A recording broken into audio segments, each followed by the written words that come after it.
Hi, everybody.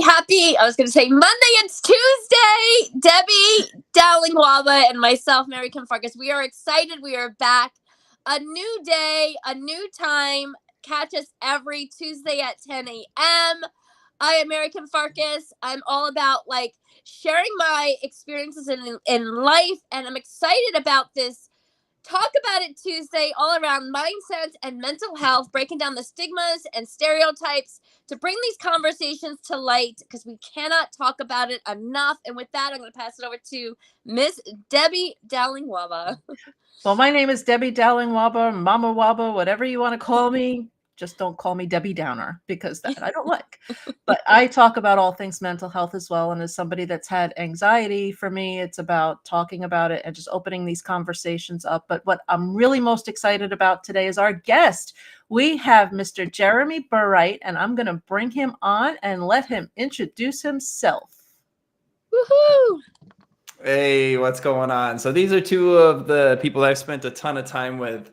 We're like smooshed faces on here. I like it. I feel like we should be doing like talking heads. We're like, yeah. Anyways, back to you, Doris. There you go. Exactly. I was looking to the right and the left. Yeah. And one day in a minute, and they Brady.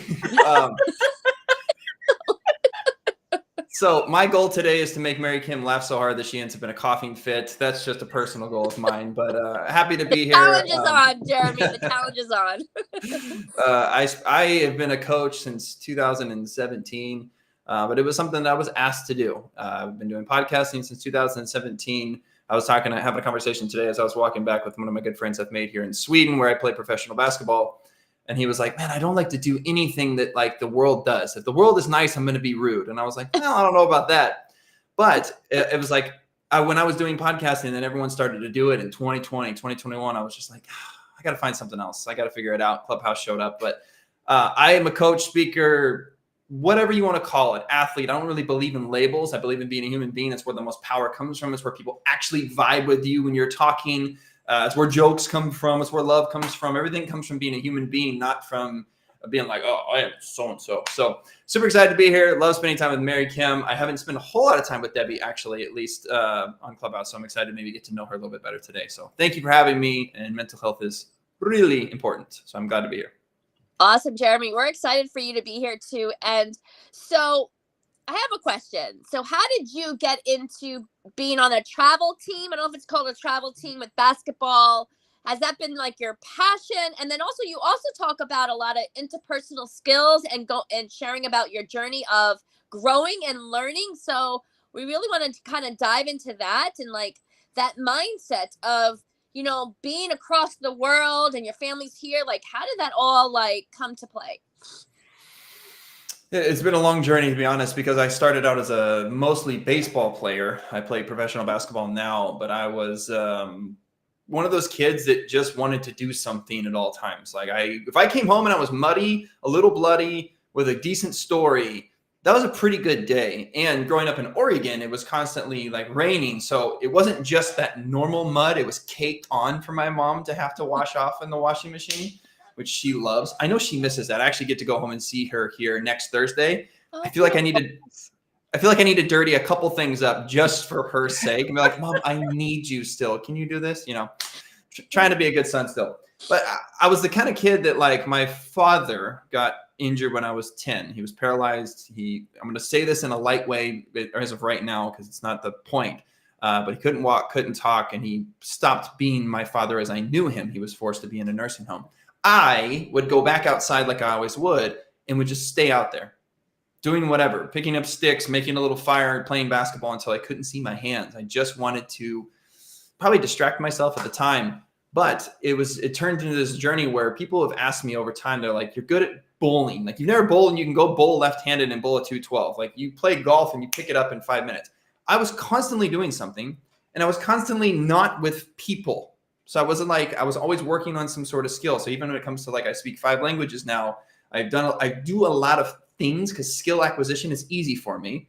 But it's because when people were partying in high school, or when people were being friends, I didn't even know how to make friends then, in middle school and high school, I was doing some sort of skill, whatever that looked like. And so it's taken me on this journey where I've spent a lot of time alone in gyms and thinking about myself. And then I was thinking about how this skill came to be, all the mistakes and all the excuses that I've made over time, all the ways that you don't want to do something when you're an athlete or when you're trying to do something that's disciplined for those listening to this. And I was like, man, I think I've kind of cracked the code on human beings.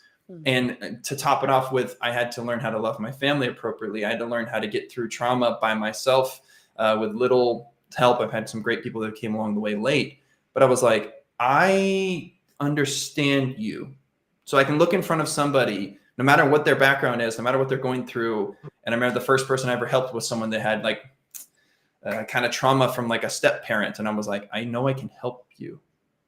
Changed my mind. It was like, basketball is not the most important thing. Skill is not the most important thing. It's being a human and loving people. So it's all encompassing, but that's when I step on the court and that's when things go well. And this last thing I'll say to pass it back, because I want a little dialogue. It's like, I know when I'm having a good game, when I'm talking to my opponent, I'm having a great time with them.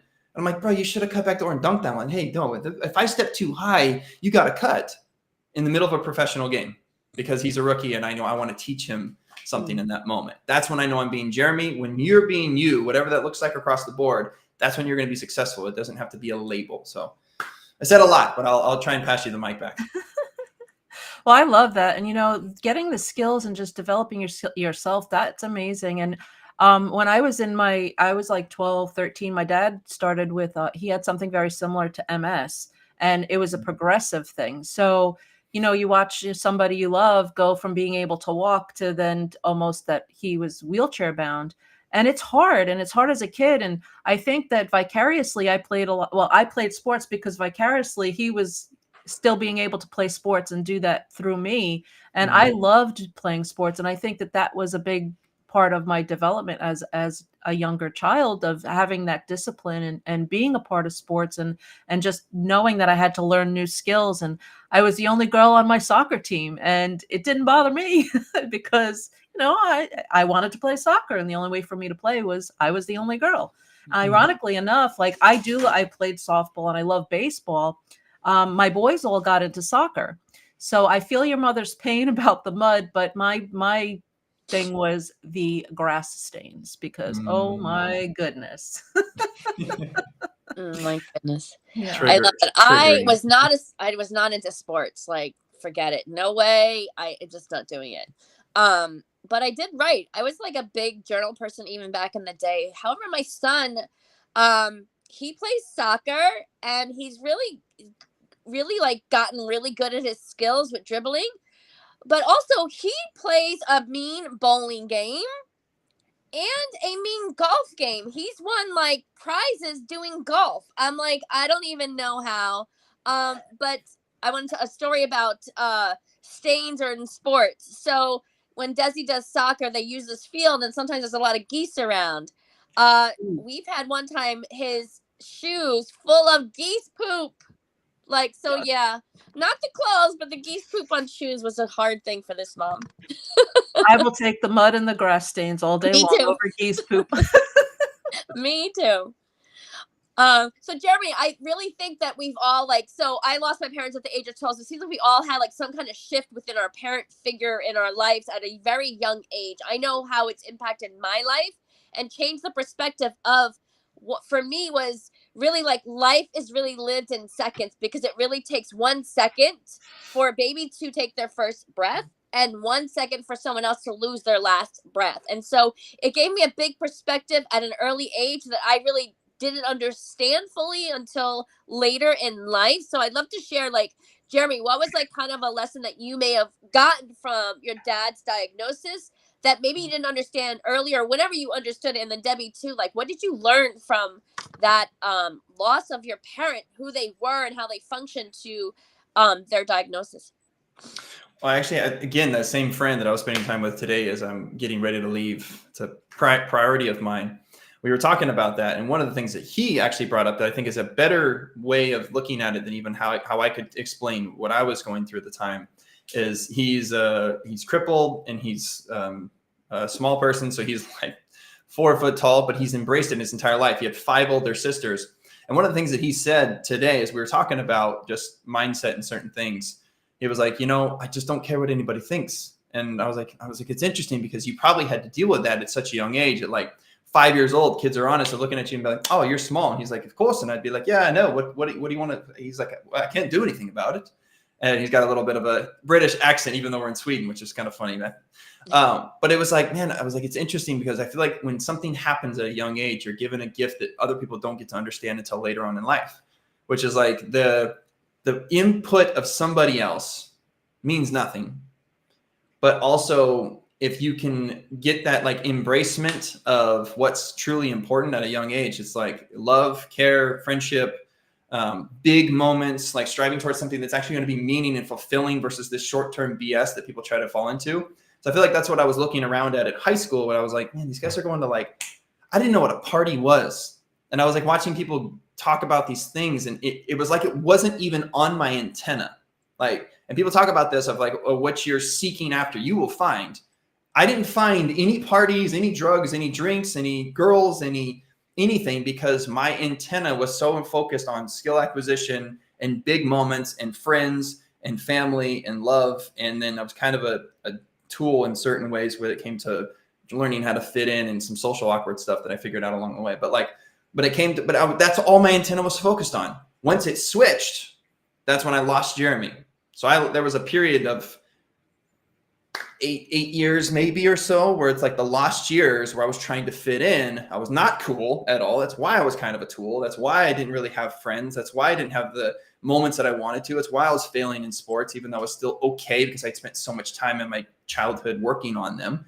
But there was lost years, and that's where I see people too. But anyways, to answer your question in a long way, it's like the things that happen to us in a young age is important, but the antenna of what we're paying attention to, that's what's important, because people have the same thing happen to them. There's other people that have lost people at a young age too that went the other way because that's what their antenna was looking for. So I don't think it's necessarily what happens to you. It's like what you're paying attention to, you will find if you look hard enough. So true. So true. Absolutely. For me too, I was okay. I grew up in a very, very small town in Florida, and you only knew this town existed if you actually lived in the space. Otherwise, that's how small it is. And I was cool just hanging out with my girlfriends. And we actually like decided one day, let's go to one of the cool parties, right? We would hang out at the local McDonald's to see like who's hanging out where. And I was like, all right, I'll go, right? I was like, this is what you people do, like stuff in the bathroom and all this stuff. I was like, I can't even be bothered. Like, it wasn't even on my radar. It wasn't even part of my antenna. I was just like, I don't even know if I even knew what my antenna was back then, but I was like, I'm not impressed. I don't need to be drinking. I don't need to be smoking or like any of that stuff. So it is true, like your antenna, like what are you focusing on? So I can resonate with that for sure. And for me, it was, I can remember going to places like I'd go roller skating with my friends, and if they got, because they had with the roller rink, and if I would get there and they started doing things that I didn't like, it was, I'd call my mom and come and get me, please, because I just don't like what's happening. And I've always been that way.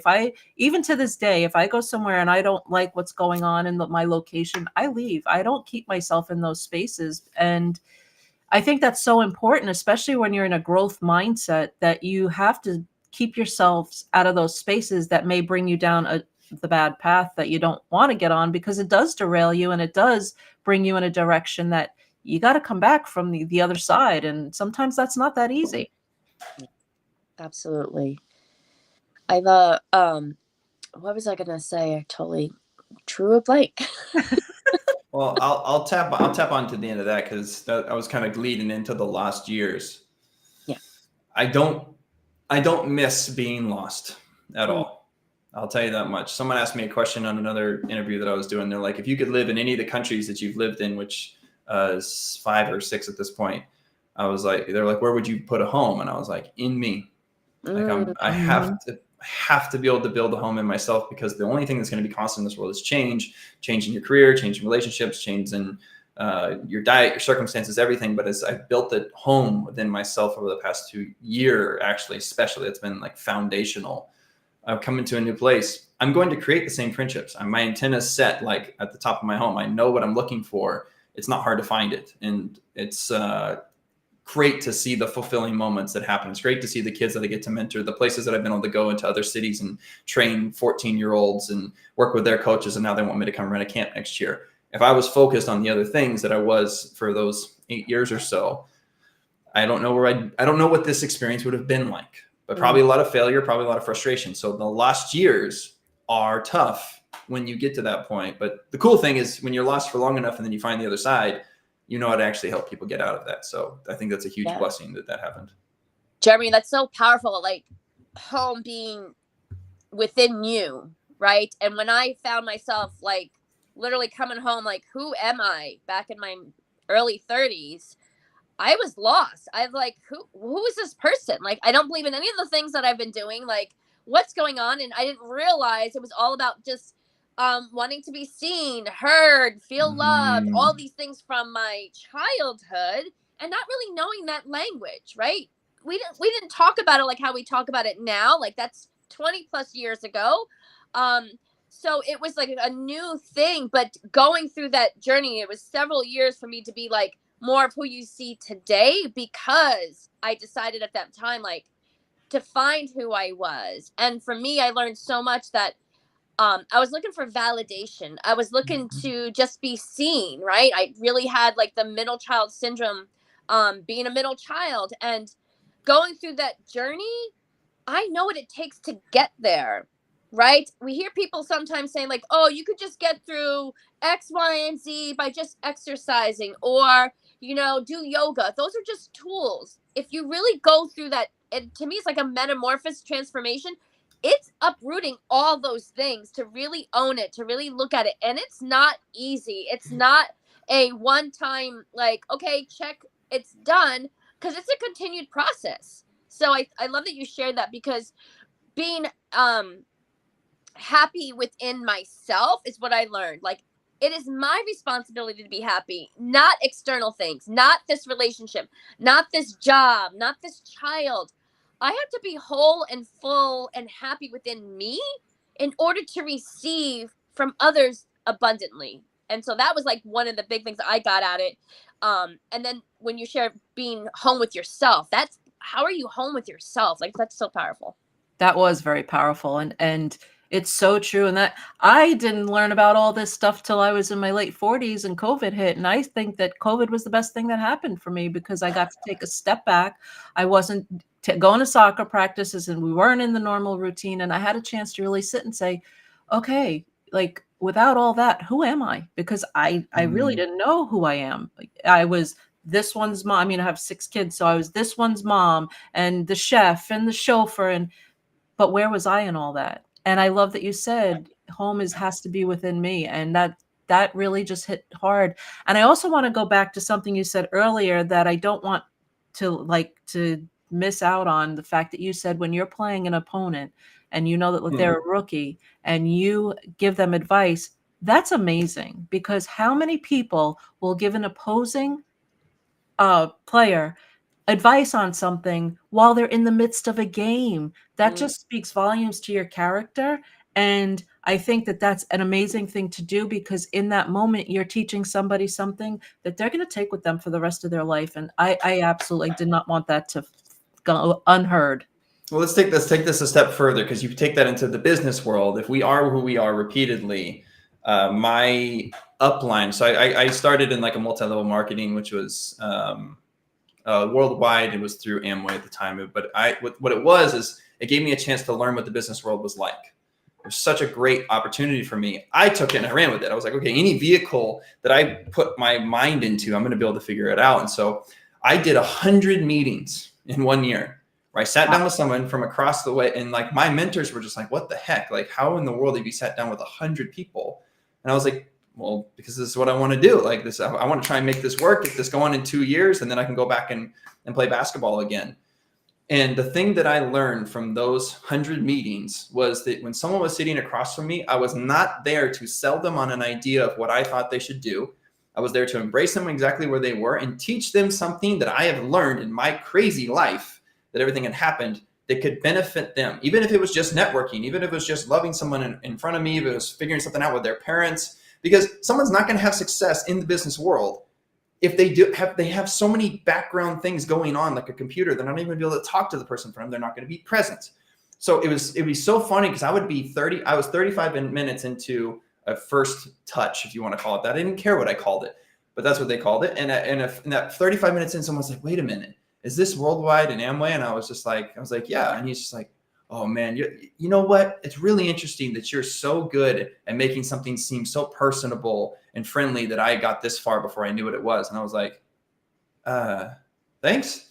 And because I thought about it, I was like, dude, I don't care. Like, because I would help people that were doing essential oils or some other kind of business. I'd be like, oh, I was like, this is really cool. Let me show you how to like make first impressions. Actually, the two of us can go out and I can teach you how I get into conversations with people naturally throughout the day, and then find a way to bring things up that's going on in their life and in my life. And it was like, it was so interesting to me because I wanted to just help the person that was in front of me. I didn't care if they joined my business. I wanted to be friends with them. I wanted them to succeed. And then I had success. I had 6 people launch within a year. And eventually I was like, this isn't what I want to do. And I went back and threw myself back into basketball with the same mindset I had learned from those 100 meetings, the same mindset I learned from the books that I read, that I learned from my mentors, that I learned from the people that I talked to. I was like, that's what I'd been missing. Some form of mentorship, some form of direction. But I can take the same thing and bring Jeremy into the basketball world. And things got much better from that point forward. And yeah, I love that.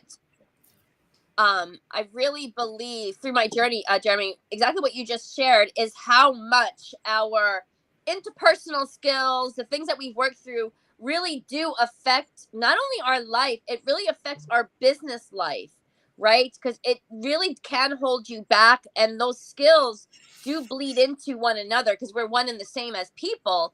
But it's what you shared in the beginning when we opened up the platform is, what is that human connection, right? We're human beings first. And how are we choosing to make decisions and live in this world by impacting another person, right? Like, powerful. Yeah, and you know, you said something that was important too, because you were talking about the business world, and oh Lord. Anyway, so you're talking about the business world, and you know, like I work with people with anxiety, but I recently has switched my skills over a little bit because of just focusing in on my inner self, and so being creative in that, and having to build my websites and my own websites and that. I just stepped into that world so that I can help people there, but I don't even tell them what I do because it's more to me about the connection than anything else. And then I wait for them to ask, and when they ask, I will tell. But it is about those connections. And like you said, you had that whole conversation, and they had no idea what you did until you got to a certain point. And that, I think, is what is so important, is that we make sure that we're focusing on people first. How can we help? How can we serve? And then the rest will come. I had a client, before we get to maybe the next topic of conversation, I had a client ask me like 2 days ago. They're like, you know, it's so interesting, Jeremy. I had this full idea of who you're going to be as I did my Google research. And I'm proud of my Google research and be able to figure out who someone was. He goes, I had no idea. And he's like, maybe, you know, you could improve your brand online with this, this, and this, with like your speaking and things that you do for people. And I was like, I kind of like that. I kind of like the fact that if you Google me, you're going to see my basketball highlights, you're going to see other things. And like on the surface, I may just look like an athlete. Cool. That's fine. Because if someone actually wants to take the time to get to know me, they will know how much I want to focus on somebody and build them up and lift them up. I don't want 50 clients. I don't have the time for 50 clients. I have the time for about 4-ish at a time. And that's it. And then I've been starting this group Bible study. And maybe I'm going to meet up on Fridays or something like that. And then maybe I can do some coaching that's like group work that I've done on Clubhouse since forever anyway. So, but it's like, I kind of like the fact that people don't know who I am. And then they get to decide in the moment as I'm having that first phone call with them. And they're like, oh yeah, I do want to work with you for sure. It's like, cool. But I don't care that you don't know who I am before that. I love that. So it goes 2 things. One, being in the corporate world at 19, right? A lot of judgment. 1, I'm Asian. 2, I'm not patting myself on the back, but more attractive, right, than some other people. People assume automatically that you are not smart in the business world a lot of times in a lot of companies because you're a female, because you're Asian, mixed race, because you're they don't really think that you're actually smart, that actually can do the job, right? It goes the same with my child. I have a 11-year-old boy with Down syndrome, so he's put into these labels, into this box, based on what they may heard about children with Down syndrome, the stigmas, the stereotypes, old stuff from the 40s or 30s, even the 70s, actually, where they were institutionalized, right? And it's bringing these conversations like, well, you don't really know someone based on what, don't judge a book by its cover, that infamous quote, right? And we do it automatically, even when we aren't that type of person, right? We kind of just assume in general, as protection possibly, or just awareness, without really knowing the person. And that can be very dangerous. And so going back to experience, I was a stay-at-home mom for 20 years. And when I tried to go back out into the work environment, I was told I didn't have enough experience. Well, I actually had tried to get a job, and it was in a daycare facility. And they're like, well, you haven't had experience. I'm like, if raising all these kids is not experience, I don't know what is. And the thing is, I have an education. I have a bachelor's in psychology. I was halfway through a master's in special education / elementary education. What more experience do you want? I mean, I had everything there, and I was like, okay, well, sorry. And that's when I realized I have to do my own thing. So good for you. That's wild.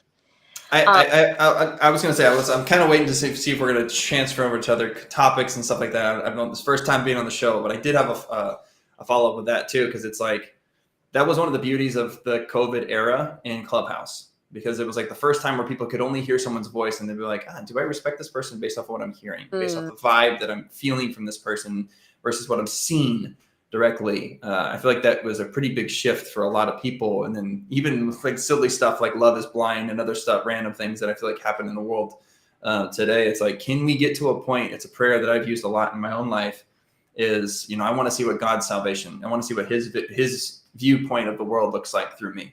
And then pray for that. I was like, I want to see your salvation. I want to see your view of women, your view of relationships, your view of business. Like, show me your view, because I know the way that I looked at the world for a long time. And number one, it didn't really work. But number two, like, it's shallow. It's not obviously going to be anywhere near the way that you looked at the world or where Jesus looked at the world when he was here.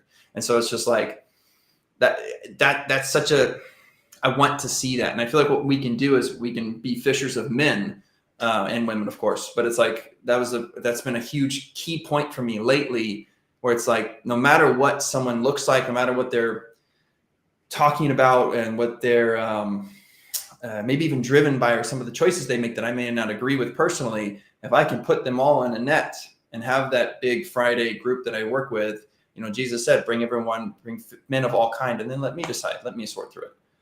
But it also gives them a chance to be around a group that they may not have ever been around, that shows them love for the first time, that shows them like, I'm going to look at you and I don't give two craps what you look like. I don't care if you're attractive. I don't care if you're ugly, like, or, remotely or judgmentally ugly or opinionatedly.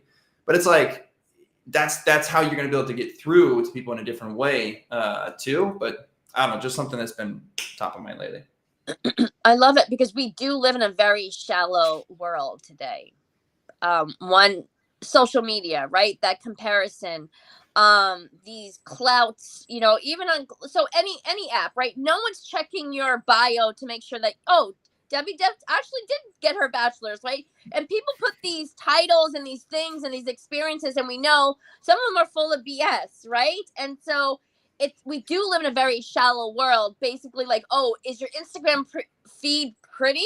If it's not pretty, like, I don't know if I can follow you. It's so like hogwash backwards. And our children are being a byproduct of that, right? There's a lot of kids who are committing suicide based on these shallow visions of what the world looks like or what's important. So I love that you brought that up, Jeremy. Yeah, and having teens, it's hard, and it's just, you want them to go in the right direction, but with all of this social media and the easy access they have to this, and showing, this one has this and this one has that, they can always get stuck in that. Well, why can't I have that? Well, guess what? You got to work for it, first of all. And second of all, what is that? Is that really bringing them joy? What brings you joy? Go into what brings you joy. If you're not happy on the inside, there is going to be nothing that comes from the outside that is going to make you truly happy. It may appease you for a few minutes, but that's it. So, do you understand, Jeremy? Yes. I feel like I should look right to the comments too. Be like, yeah. Yeah, I'm in the middle. I'll look both ways. Yeah. Awesome. So yeah. I'm loving this. So we like to kind of go around 30 minutes. So Jeremy, what would you like to say as your closing things? How can people connect with you? This has been a great conversation. We kind of went all over a little bit. But I thought it was really, really impactful about how much our inner self and who we believe we are and who we want to be really is super powerful. Not only the life that we want, but the business or the impact as well in this world that we want to make. So, as you guys have heard me on Clubhouse, the two of you speak a lot about, it's the truth. And there isn't necessarily your truth. There kind of is, but for the most part, like there is a truth. And that's it. And there's so many times where throughout the day, for the people that are watching this, I have a challenge for you. If you're telling a story that's either from your past or from the things that happened today, and you make the slightest change on what happened, I want you to redact that in that moment. And from a Christianity point of view, it's like getting quicker of your feet walking away from evil. Because there's a lot of gateway decisions that we make that are small that lead us to the big decision. There's a lot of gateway sins that we make that lead us to the bigger sins that are actually going to impact your life in a negative way. And on the flip side, there's a lot of small things that you can do today that are living in a righteous way, living in a way that's loving and kind, that's going to be beneficial, that'll also lead to the big, huge, fulfilling moments that you've always wanted. So those small decisions are huge. And to the point, and I'm going to tell this tiny story, maybe two tiny stories. When I step into a new city, there's a way that I live my life. And as I walk from here to the gym, which is about a 10-minute walk every single day in this beautiful little town, if I pass by the trash that is left, it frustrates me from these kids that live in this town, and I will pick it up, put it in my pocket if it's not too gross, or find a way to go throw it away. And this one day, I walk past it sometimes. Very rare, but I walk past it sometimes. And this one day, I was like, oh, I'm in a hurry. I'm 100 feet past it and up a hill. And I am arguing with myself if I'm going to walk back and pick up this one piece of trash. And for me, I could hear the Holy Spirit being like, you need to go back and pick that up. And I was really annoyed. I walked another 50 feet. So now I'm at the top of the hill. And I turned around and I walked all the way back down. It's 25 degrees outside. It's snowing. And I was going to be late now for the lunch that I get for the sponsorship. But I was like, I need to go do this. Walk all the way back down, and I'm picking it up and peeling it kind of. And there's a man that was walking towards me from the bridge. I could see out of the corner of my eye. And he stopped. And I remember I said, like, kind of digging down. I was like, why isn't this guy just going by me? Like, this is a 7-foot road. There's plenty of space. And after I picked it up, I started to walk again, and I didn't look at him because I don't pick things up to get an attaboy, because that's not how you should do things in the world. You don't put the cart back because, I want someone to see this. I'm picking it up because this is something I'm supposed to do for me. And as I picked it up, I got a couple steps, and he was like, do you always pick up the trash as you walk? And I was kind of like, yeah, it frustrates me. I don't like it. So yes, I do. He's like, me too. He's like, I actually used to be I've seen your games, and you play pretty well. You're really fast. And I actually used to be one of the members of the board, and I used to be the main speaker that would speak at the games. And this, again, not why I do it, but who knows the conversation that he had and the 50 whatever people that ever saw me do something like that had with the board when the board asked questions. Or when a mom who was curious about me dating her daughter potentially because she wanted me to date her daughter. I didn't even know this was happening behind my back. But she was asking people in the crowd at my game what I was like. There was another person that was like, that walked up to me and stopped me the other day as he was like crying outside the store. And he was like, everybody here in Ocala loves you. And I was just like, I don't know about that, and I was kind of just brushing it off. But I was like, it's really interesting. If you live and do the small things right every single day, you will trust yourself, first of all, and you will work towards the right side that you're actually trying to make a difference in other people's life, a difference in your own life, and have moments that you'll never forget where you're actually emotional because you're like, I'm grateful for this opportunity. I'm grateful for this community. And there's people that will ask, because I spent 8 years lost, and I spent probably 8 years by myself. So it's probably 16 years where I didn't even know how to make eye contact with people and have conversations, much less be loved in a city. Do people deserve love? Do people deserve praise? Not necessarily. I believe that I turn around and I point that to Jesus. I say, thank you for the compliments. And that's a whole other conversation of receiving love. But it's just like that small detail that you're doing towards the right way versus the small gateway decision that you're making today that could lead towards that big sin that can change your life for the negative, or this one that can lead towards something that you'll never forget for the rest of your life. A moment that can just stand the test of time, and a community and interactions and people that actually that you want to be around and that you're proud of. So that wasn't a small thing. It wasn't a small moment. So I apologize for taking a little bit extra, but like, no, never apologize. It's so powerful what you share, Jeremy, and Debbie and I speak about it all the time. It's really, how do we showing up, right? We've all met on Clubhouse, right? And so in these social streets, right? How are you showing up? And it goes to what we share all the time is, you know, you want to grow as a human being. You want to grow in your community. You want to grow in your business. If you're showing up shady, you know, to the left of you, but then on the right of you, you're like all cool. No one wants to partner with you. No one wants to have a relationship with you. No, I don't want to be associated with certain people that I've met on Clubhouse that I've learned things about how they really are. I don't want my name associated with them, because if I had experienced that with this person, I know other people have.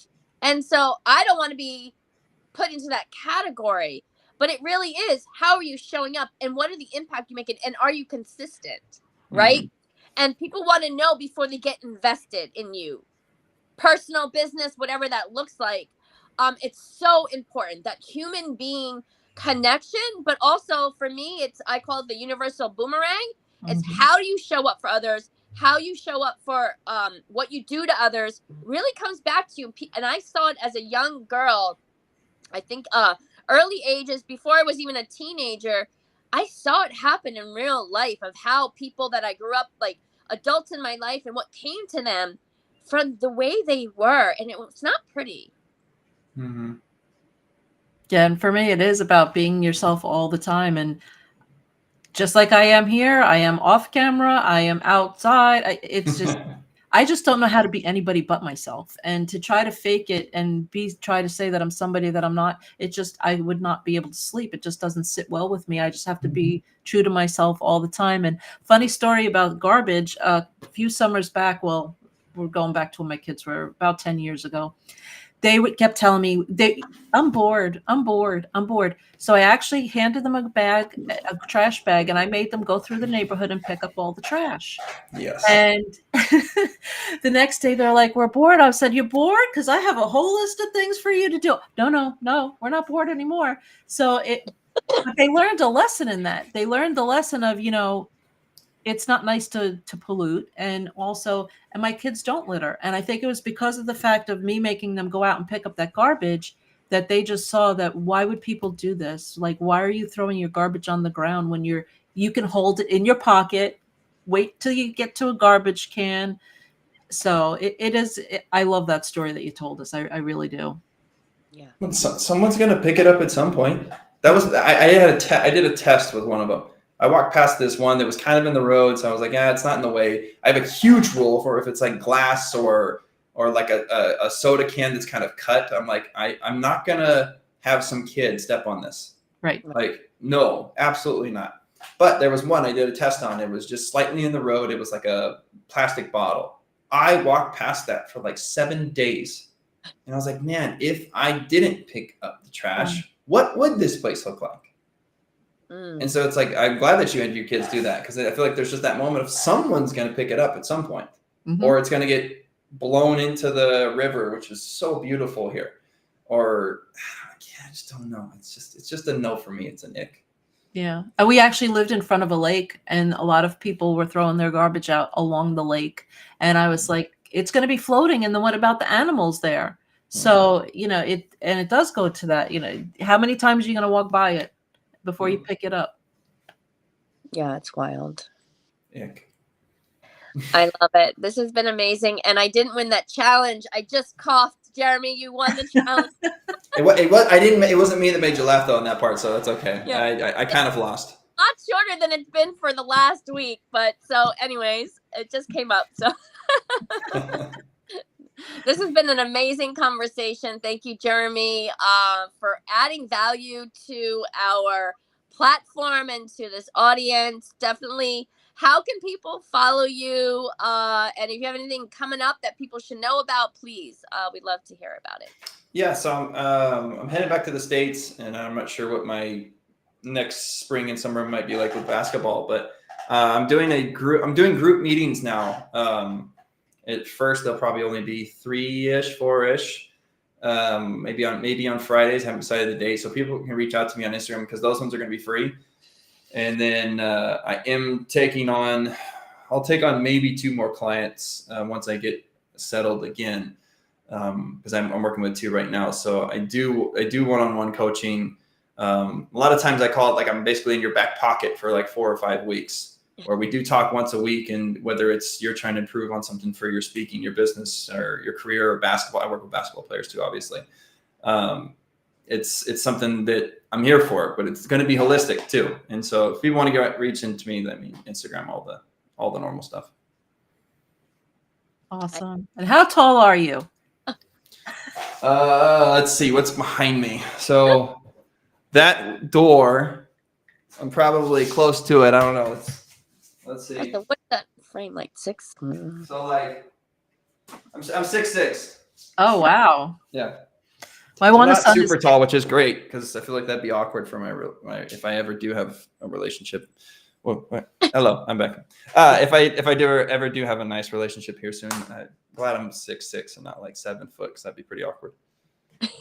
My son is 6'3", 6'4". All my boys are tall, but he's my tallest. How old is he? 19. Oh, okay, so he's probably somewhat done growing. Yes. Solid height though. Wow. How much? So. This has been an amazing interview, Jeremy. And I really, you brought so many things to it and made me see things differently. Home is within you. And that stuck with me, as well as you giving advice to the opposing player. That just speaks volumes for me. And this just was really powerful altogether. So I really loved this. You do realize that if you there's a story from The Go-Giver. I'm sorry, I can't help myself. There's a story from The Go-Giver where the guy gives one of his main clients to someone else. Mm-hmm. And I feel like even in our relationship, we want something so bad sometimes that we don't see that it's better for somebody else to have it. Mm-hmm. And like, maybe it's not your day to have the light shine on you. Like, I'm a huge follower of Jesus Christ. And like, there's just days where I'm like, maybe I'll only have 10 points today. And my agent might be upset with me, but it just wasn't what it's supposed to be like, or maybe there's something I need to learn. But like, there was a moment where I met this girl. I remember, I don't know, a few years ago, and it was on one of those silly dating apps. And I was like, this girl is really cool, but she'd actually be perfect for my friend. And I remember I was like, I just need to tell you this. I was like, I'm not here to say hi for myself. I want you to meet my friend. And I remember that moment where like my internal system was like, don't do this. What if this girl's perfect for you? All these things. And I was like, no, like this just seems right. Didn't end up working out. He ended up moving. But like, I don't even know if they even hung out, but she reached out to him, and it was cool because it was like, man, that could be a thing. And I thought she was really attractive, but I was like, just the way that she was talking about certain things, volleyball, sand volleyball, all the things that she liked. I was like, no, that could be a really cool pair. And so I just urge people. It's just like, there could be something that's more right for someone else. Mm-hmm. And how good are you going to feel about that? Like, giving that away, that's going to be something that sticks with you for the rest of your life. Like, and then I never do things for that reason, but like, what if someone down the way is like, you know what, this person would be perfect for Jeremy, or this situation, this team. I want this, but I'm actually going to give it to him. I believe it.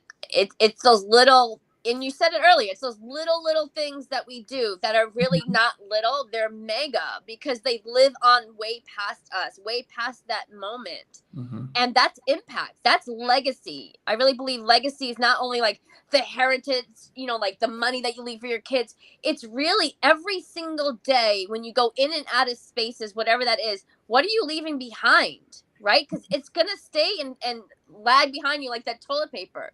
But what are those little things that really are major things? So great. Yeah, I'm And gonna I believe, shut Jeremy, up before I keep talking. you're going to get the woman of your dreams. It's going to happen. Whatever, you're a kind-hearted person. You give from your heart without wanting that clout, without wanting that social media. Like, oh yeah, I give to the homeless. Look at me, you know, let's take the picture, right? And that's where the true gifts of life come from. Is how are you giving out to this world? And I really believe whatever you want out, like you got to give it out freely without wanting anything in return. That's my belief, and so it's going to happen. And then you get Snapchats like this probably at some point too. You know. At least it's a face and a weird thing and not other things. Oh yeah. I don't know. I don't know why they do that, but it's like okay, yeah. Yeah. They're in their lost era. Yes, true. Yeah. And they need to stay there because I don't need to see their pictures like that. No, they just need to be found. I was lost. Remember, I don't have to talk about that, but I was lost, and I'm not going to say I haven't done that before, but it was also not without consent. So that's right. Yeah, that's the thing. Yeah. Well, that's more of it. You know, if consent, being like having that consent is one thing, but just to randomly send pictures like that, Yeah. no, thank you. It's so funny. Everyone knows what we're talking about, and we're not even talking about something right now. There's a thing in Sweden where if I don't take my laundry out by a certain time, I have the people riot. So I need to go take my laundry out of the public area. Awesome. But this was great. Thank you for having me. Jeremy, thank you so much. Thank you for everyone. And you know, MaryKim Farkas, you can find me on all social media platforms. I'm putting together an event for October, so stay connected on IG. And Debbie, I'll pass it over to you so we can end this live. Yeah, and I'm Debbie D. Wahba on all platforms, so you can find me everywhere as well. And thank you everyone for watching. This has been an amazing interview, and I hope everyone has a wonderful rest of your Talk About It Tuesday.